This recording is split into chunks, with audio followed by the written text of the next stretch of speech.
Hello everyone. चलो फटाफट आ जाओ। केडी लाइव टेलीग्राम नहीं, यूट्यूब चैनल में आपका स्वागत है। अच्छा बेटा, एक चीज और बताना था मुझे। केडी लाइव यूट्यूब चैनल के अलावा मैंने एक और चैनल बना दिया है, वो है English with Neetu Singh.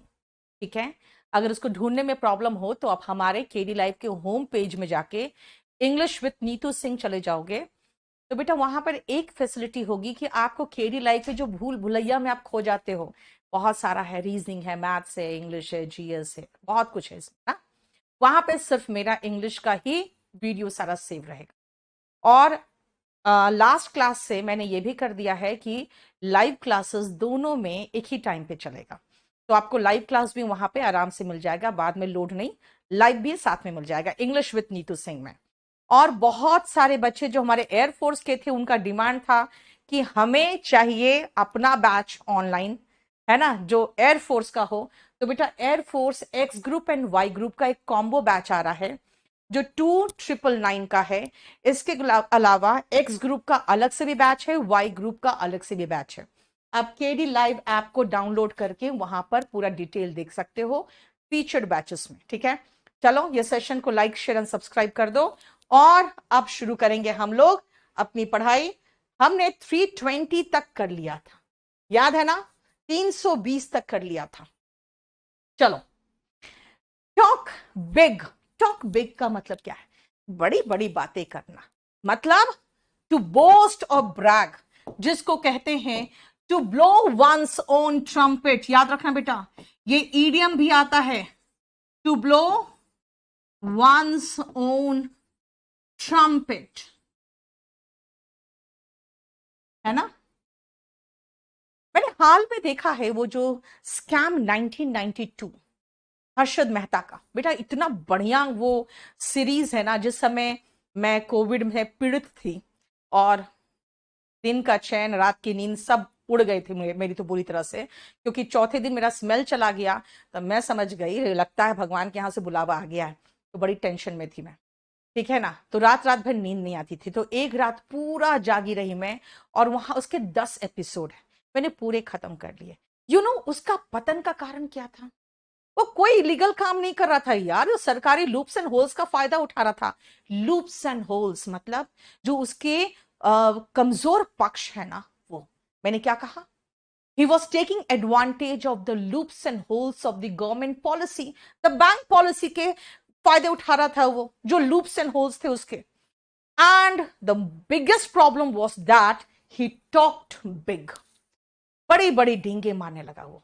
He talked big का मतलब होता है यार, जब आप बहुत उड़ने लगते हो ना, तो लोग चाहते हैं कि इसके पर कतर दिए जाए, है ना। तो पर कतरने के लिए क्या कहते हैं कि the people wanted to clip his wings because he talked big. Talk big का मतलब होता है टू बोस्ट और brag, and he started blowing his own trumpet, है ना, अपनी मुंह मियां मिट्ठू बनने लगा था। क्लियर, समझ में आया? नेक्स्ट आओ, टॉक ऑफ द टाउन। बेटा वो रातों रात रिच हो रहा था और Harshad Mehta became the talk of the town, भाई सेंटर ऑफ अट्रैक्शन बन गया था। बड़ी बड़ी गाड़ियों में चलना, बड़ी बड़े रईस के जो पार्टीज होते हैं, बेटा वो बहुत फैमिली मैन था, अपनी वाइफ को धोखा नहीं दिया, देखना तुम उस सीरीज में। But he talked big and he was the talk of the town.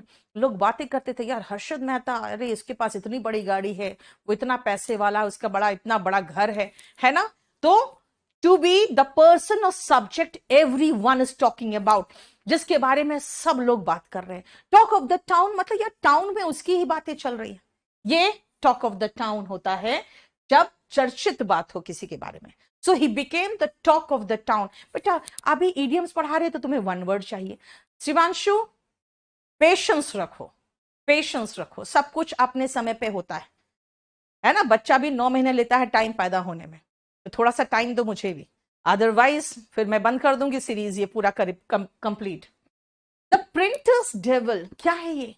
कहोगे मैम ये देखो ना, मेरा जो बुक आया है उसमें पेज नंबर 131 आधा तो प्रिंट ही गायब है, क्योंकि वो ऐसे फोल्डेड है ना। ऐसे मेरे 3-4 फोल्डेड पेजेस है जिसमें आधा आधा ही प्रिंट हुआ है। ये कैसा है?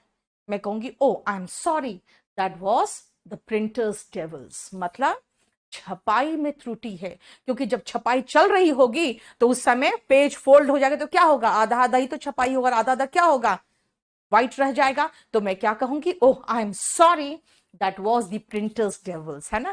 बेटा मैं ऐसे धमका धमका के पढ़ाती हूँ, अगर तंग करोगे तो मैंने पढ़ाना छोड़ देना, फिर मैं क्लास नहीं लूंगी। तो बच्चा डर जाता है थोड़ा सा, ठीक है ना, समझा करो। लेकिन मैं धमकी नहीं, चेतावनी देती हूँ, इसीलिए तंग मत करो मुझे। हाँ, तो बंद नहीं चाहिए, तो बेकार के क्वेश्चंस नहीं, जैसे पढ़ा रही हूं चुपचाप से पढ़ो।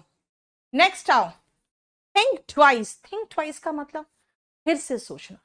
अगर आप कोई ऐसा डिसीजन ले रहे हो जो मुझे लगेगा कि कुछ गलत ना हो जाए, कुछ परेशानी में ना पड़ जाओ, तो मैं कहूंगी थिंक ट्वाइस। थिंक ट्वाइस का मतलब क्या होता है, फिर से सोच लो, फिर से सोच लो, है ना।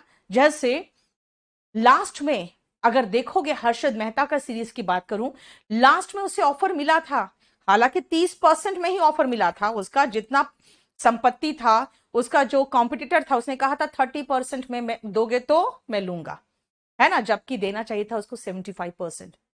तो उसके दोस्त ने कहा, उसके भाई ने कहा थिंक ट्वाइस, मतलब फिर से सोच लो, ऐसा मौका नहीं मिलेगा। लेकिन उसका था, उसे विश्वास था कि मैं निकाल ले जाऊंगा, मैं परेशानी से उबर जाऊंगा। So his brother told him to think twice and his brother stood by him. Stood by का मतलब होता है बेटा साथ खड़े रहना, स्टैंड बाय का मतलब होता है साथ खड़े रहना। Stood by him through thick and thin, हर परिस्थिति में, in good and bad times. अगर आप YouTube में सर्च मारोगे ना तो पता चलेगा उसके सारे केसेस अभी तक चल रहे हैं, कुछ कुछ केसेस खत्म हो गए हैं, कुछ कुछ केसेस जो गवर्नमेंट है वो हार चुकी है।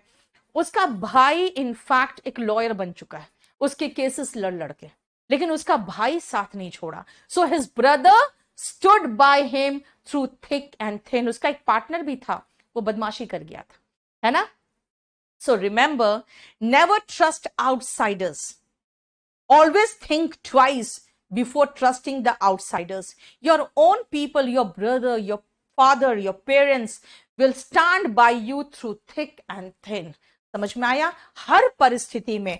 थिक एंड थिन का मतलब होता है हर परिस्थिति में। देखो जरा ध्यान से, बोलो कोई प्रॉब्लम यहां तक, ठीक है। नेक्स्ट आओ बेटा, ये मेरा स्पोकन इंग्लिश का बैच है। इसके बाद अब फिर इसके अभी तो डेमो वगैरह ही खत्म हुए हैं, थोड़ा सा एक आध चैप्टर निकला है, और सारे मिल जाएंगे आपको कंप्लीट यूट्यूब में, और 2-3 वीडियोस जो हुए हैं वो मिल जाएंगे आपको ऐप में, सब कुछ सेव्ड है, 1 ईयर तक सेव रहता है। ये बैच जो है आप जरूर ले लेना स्पोकन इंग्लिश का। चलिए, throw cold water upon. What is throw cold water upon? या ठंडा पानी किसी पर फेंक दिया तो क्या होगा, होश में आ जाएगा, है ना। जो किया धरा सब पर पानी फेर दिया। To throw cold water upon का मतलब है हतोत्साहित करना, टू डिस्करेज। आप बड़े बड़े प्लान्स बनाते हैं, यार मैं ऐसा करूंगा वैसा करूंगा, ये बिजनेस करूंगा वो बिजनेस करूंगा, ऐसे पैसे कमाऊंगा, है ना। And then what happens, your father throws cold water upon your plans. नहीं, पापा कहते हैं बेटा नौकरी कर ले, वरना तुम बिजनेस में तो तू रायता फैलाएगा और कुछ नहीं करेगा जिंदगी में। तू अगर बिजनेस कर लिया तो रायता फैलाएगा, चुपचाप से एक सरकारी नौकरी पालो, है ना। तो he just throws cold water upon your plans. कई बार स्टूडेंट्स कहते हैं मैम मैं भी आपकी तरह एक बड़ी गाड़ी ले सकता हूं। मैं कहती हूं जरूर ले सकते हो, बड़ी गाड़ी बड़ा घर सब कुछ ले सकते हो, बड़ा रिस्क ले सकते हो नहीं मैम, ये तो पॉसिबल नहीं है। बस I throw cold water upon his plans, और buying a big house and a big car, है ना। थ्रो कोल्ड वाटर का मतलब होता है डिसअपॉइंट करना। मैंने क्या कहा, बड़ी गाड़ी बड़ा घर लेने के लिए आपको बड़ा रिस्क लेने की क्षमता होनी चाहिए, है ना। एक कहावत है ना, you cannot catch a big fish with a small rod. छोटे कांटे से बड़ी मछली नहीं पकड़ी जा सकती, जानते हो ना। तो वही मैंने क्या कहा, बड़ी गाड़ी चाहिए, बड़ा घर चाहिए, बड़ा रिस्क ले सकते हो नहीं ma'am. And then what happens, my statement throws cold water upon his plans of buying a big house and a big car. ठीक है, समझ में आया, क्लियर। नेक्स्ट आओ, throw down the gauntlet. Throw down the gauntlet का मतलब क्या है, मैंने पहले बताया था आपको। देखो ये गॉन्टलेट जो होते हैं ना बेटा वो लोहे के पहले बड़े बड़े ऐसे दस्ताने होते थे। आजकल तो वो गॉन्टलेट पहनते हैं जो मजदूर वगैरह, देखोगे तुम काम करते हैं मेट्रो वगैरह में, वो बड़े बड़े ऐसे रबर के दस्ताने पहनते हैं। उस समय क्या होते थे ना, वो लोहे के जाली टाइप के दस्ताने होते थे कि अगर कोई तलवार वगैरह चला रहा है तो हाथ में ना लगे, है ना, हाथ कटे ना। हुआ क्या, जब राजा दूर से ही लड़ रहा होता था तो ये पूरा का पूरा कंप्लीट अपना ढकने के लिए आगे कवच एंड सब कुछ पहनता था। लेकिन अगर दुश्मन यानी कि अगला राजा एकदम सामने आ जाए, सेनापति का सेनापति के सामना हो जाए, एकदम सामने आ जाए, तब होता था कि भाई अब क्या करना है। तो बेटा जैसे अगर राजा अपना गॉन्टलेट ऐसे निकाल के फेंकता था, इसका मतलब होता था अब मैं मल युद्ध के लिए तैयार हूं, यानी द्वंद्व जो होते हैं ना, हाथ पकड़ के जो मल युद्ध होता है, उसके लिए मैं तैयार हूं। तो थ्रो डाउन द गॉन्टलेट का मतलब ही होता था जैसे थ्रो किया, इसका मतलब चैलेंज, आ जा देख लूंगा। वो चैलेंज का मतलब होता था थ्रो डाउन द गॉन्टलेट। इसका मतलब है कि जब भी आप कहोगे कि हाँ मैंने चैलेंज किया, है ना, मैंने परिस्थिति को चैलेंज किया, तो when bad times came, when adversity came, I through down the gauntlet. मतलब मैंने चैलेंज कर दिया, कि प्रॉब्लम को मैंने चैलेंज कर दिया।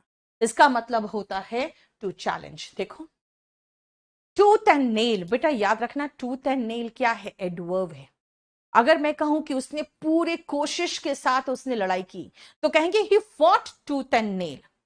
अब देखो टूथ मतलब दांत, नेल मतलब नाखून। जब कोई शेर चीता बाघ जब लड़ता है तो क्या करता है, नाखून से दांत से पूरा इस्तेमाल करता है, तब लड़ाई करता है। आप भी अपने पूरे की पूरे शक्ति के साथ अगर लड़ाई करते हो किसी से, तो वायलेंटली नहीं, टूथ एंड नेल का मतलब लिख लेना विथ ऑल माइट, मतलब पूरे शक्ति के साथ। विथ ऑल माइट मतलब पूरे ताकत के साथ। जैसे हम इंडियंस ने क्या हुआ था, we fought against the British rule tooth and nail. हमने ब्रिटिश रूल के खिलाफ टूथ एंड नेल फाइट किया। देखो बोलो, समझ में आया? नेक्स्ट आओ, turn a deaf sorry true to one salt. True to one salt क्या होता है, वफादार। हम लोग में से बहुत सारे ऐसे सैनिक थे या ऐसे कह सकती हूं नेता थे उस समय जो, या फिर ऐसे बहुत सारे स्टेट के राजा थे, है ना, they were not true to their salt. हमारे पर इतने साल अंग्रेज राज क्यों किए, because there were many rulers, many kings and many people who were not true to their salt. People के साथ है तो देयर सॉल्ट होगा।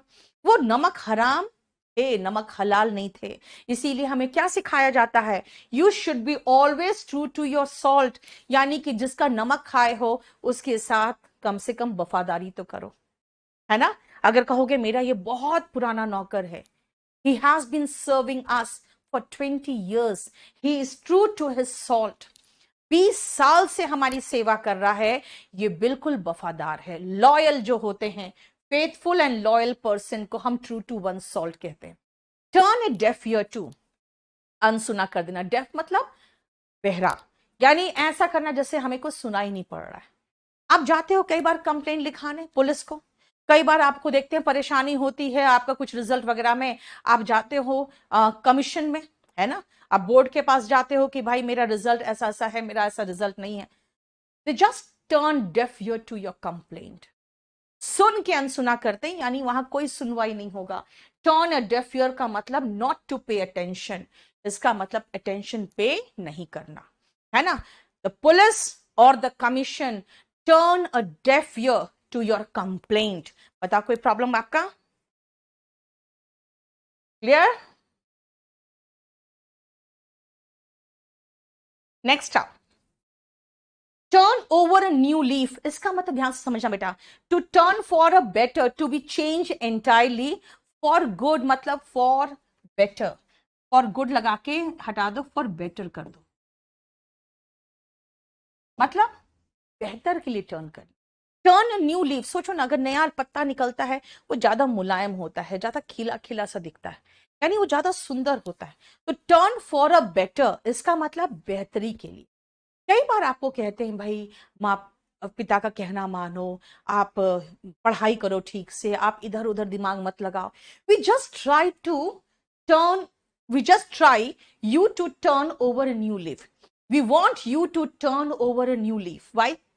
To change for a better, यानी बेहतर बनने के लिए, है ना। अगर आप कहोगे कि भाई मैं उससे कुछ सालों के बाद मिला था लेकिन वो बिल्कुल एकदम बदला बदला था, बहुत अच्छा बिहेव कर रहा था, उसके पहले बहुत मोटा था अब बहुत ज्यादा अच्छे उसने अपना सेहत बना लिया है ना, बहुत अच्छा एक्टिव दिख रहा था, तो क्या कहोगे? He turned over a new leaf, यानी change for a better situation, for better. समझ में आ गया? बेटा नमक हलाल ही तो होता है, नमक हराम थोड़ी बोला मैंने, है ना। नमक हराम होते हैं जो वफादार नहीं होते हैं, जो गद्दार होते हैं। ठीक है, नमक हलाल तो बिल्कुल ठीक है। नेक्स्ट आओ, देखो ये स्पोकन की बुक हमारी आ चुकी है, और स्पोकन के बुक में एक सबसे बड़ा फायदा है कि मैंने उसमें इतने अधिक ट्रांसलेशंस दिए हैं, इतने अधिक वोकैबुलरी दिया है, इतना अधिक वर्ड्स दिया है कि आपका स्पोकन अपने आप बेहतर होगा अगर आप प्रॉपर तरीके से इस बुक को पढ़ोगे तो। इसमें ग्रामर बिल्कुल रिक्वायर्ड जितना है उतना मैंने बहुत अच्छे से दिया है, ठीक है। और वो ऑब्जेक्टिव इंग्लिश के लिए नहीं है, ऑब्जेक्टिव इंग्लिश के लिए आपका वॉल्यूम 1 है एंड क्लास नोट्स है। नेक्स्ट आओ, टर्न द कॉर्नर, इसका मतलब परिस्थिति से उबरना, कोई कठिन परिस्थिति है उससे उबरना, किसी कार्य में आए संकटपूर्ण स्थिति से उबर जाना, to pass through a critical point in a process. अगर मैंने आपको शुरुआत आज हर्षद मेहता की बात से कही थी, बेटा लास्ट में उसको जो ऑफर मिल रहा था, उसका ऑफर था कि आपके पास जितने स्टॉक है, जितना प्रॉपर्टी है, हम उसका सिर्फ 30% आपको देंगे, है ना। और उसको लगा कि अरे 30% मतलब 25% से ज्यादा कौन काटता है। उसने कहा काट नहीं रहा हूं मैं 30%, मैं 30% दूंगा। तो उसने गुस्से में कहा thanks for the generous offer, और कह के वहां से निकल गया। यानी ये उदारपूर्ण ऑफर के लिए थैंक यू। वो क्यों निकल गया? क्योंकि उसको था कि भाई मैं इस स्थिति से उबर जाऊंगा। He was confident that he would turn the corner. He was confident that he would turn the corner. इसका मतलब ठीक है परिस्थिति खराब है लेकिन मैं इससे उबर जाऊंगा, उसको यह एहसास था। जैसे अब नोकिया का सिचुएशन देखो, नोकिया ने एंड्रॉइड को भगा दिया, लास्ट लास्ट तक नोकिया ये कॉन्फिडेंट था that it would turn the corner, लेकिन नहीं कर पाया, है ना। तो टर्न द कॉर्नर का मतलब होता है बुरी परिस्थिति से उबर जाना। Next out, turn turtle. The car turned turtle, जैसे मैं कहूंगी द कार टर्न्ड टर्टल, आपके दिमाग में उल्टा कार दिखेगा, है ना, चक्का ऊपर और गाड़ी ऐसे उल्टा पड़ा हुआ, राइट। जैसे टर्टल, है ना, अगर आप देखोगे कछुआ वगैरह को, वो जब ऐसे पलट जाएगा ना बेटा, तो वो सीधा नहीं हो पाता क्योंकि वो ऐसे उसकी पीठ होती है, तो वो सीधा हो ही नहीं पाता जब तक कि उसको कोई हेल्प ना करे, ठीक है। अमन, क्लास कल होगी आपकी 10 बजे, और ऐप में ही होगी, ठीक है ना, क्लियर। टर्न टर्टल का मतलब हुआ पलट जाना। अगर मैं कहूं कि he met with an accident, कहोगे क्या हुआ? मैं कहूंगी हिज कार टर्न्ड टर्टल। समझ में आ गया? मैंने कहा उसका एक्सीडेंट हो गया, पूछोगे क्या हुआ, मैं कहूंगी उसकी गाड़ी पलट गई। तो मैं कैसे कहूंगी? कहूंगी he met with an accident, पूछोगे क्या हुआ, मैं कहूंगी हिज कार टर्न्ड टर्टल। देखो इसका मतलब उलट जाना या पलट जाना। Turns up one's nose at, इसका मतलब नाक ऊपर खींच रहे हो ना, ऐसे करके, इसका मतलब नीचा दिखाना, नीचा देखना, क्योंकि नीची नजर से देखना। इसका मतलब देखो, नीचा समझना, to take lightly with contempt, इसका मतलब उसको छोटा समझना। टू टेक विथ कंटेम्प्ट लगा दो, खाली टू टेक विथ कंटेम्प्ट लगा दे, ठीक है, समझ में आया? इसका मतलब होता है कि नीचा समझना। He turned up his nose at the sight of his, at the sight मतलब दृष्टि, नजर, नजारा, है ना, at the sight of his poor relatives, इसके जो गरीब रिलेटिव्स थे, जैसे उसका शक्ल देखा उसने नाक खींच लिया। क्या यार, छोटे लोग मेरे सामने क्या क्यों आ जाते, He turned up his nose. He turned up his nose at the sight of his poor relatives. जैसे पुअर गरीब रिलेटिव्स देखा, उसने अपने नाक मुंह बना लिया। समझ में आया? वही है अंडर द नोज ऑफ। अगर आप कहोगे कि मैम देखो ना, बात क्या है ना, सरकार को पता नहीं चला, सरकार को इतना थोड़ी मालूम था कि ऐसा होगा। मैं कहूंगी यार, it happened, the corruption took place under the nose of the government. Under the nose of the government का मतलब है गवर्नमेंट के ठीक सामने सब कुछ हो रहा था, और आपको पता, आप कह रहे हो the government did not know anything. It happened under the nose of the government. इसका मतलब अगर कोई ऑफिसर पकड़ा गया और कहेगा भाई मुझे क्या पता, मेरे डिपार्टमेंट में ये सब चल रहा था, कहेगा भाई तुम्हारे नाक के नीचे हो रहा था। अब मैं वापस आती हूं, हर्षद मेहता का केस ले रही थी। The corruption happened under the nose of the bank officers. Bank officers के नाक के नीचे, आंख के सामने ये सारा करप्शन हो रहा था, and the bank officers did not know anything. उनको कुछ पता ही नहीं था। क्लियर? समझ में आया? अंडर द नोज ऑफ का मतलब ठीक सामने, नाक के नीचे। Under the thumb of, because everyone, all the officers were under the thumb of Harshad Mehta. अरे गिफ्ट्स देता था वो यार, लग्जरी गिफ्ट्स देता था, है ना? वो देखे थे, अगर आपने देखा होगा उसमें, तो उसमें जो रिपोर्टर उसके खिलाफ लिखी थी, उसको 5 स्टार होटल में बुला के सबसे वहां का जो कॉस्टलीस्ट वाइन था वो पिलाया। उसने एक घूंट लिया, बात खत्म की और निकल गई, ये कह के कि कोई जरूरी नहीं जो सबसे ज्यादा महंगा हो वो सबसे ज्यादा अच्छा ही हो या मेरे टेस्ट का हो, क्योंकि वो रिश्वत लेने से उसने मना कर दिया। उसको उसने बहुत कुछ ऑफर किया था, है ना, पोस्ट वगैरह सब कुछ ऑफर किया था। सो रिमेंबर, क्या कहा मैंने कि कितने ऑफिसर्स थे बैंक में। The corruption was taking place under the nose of the bank officers and nobody did anything because everyone was under the thumb of Harshad Mehta.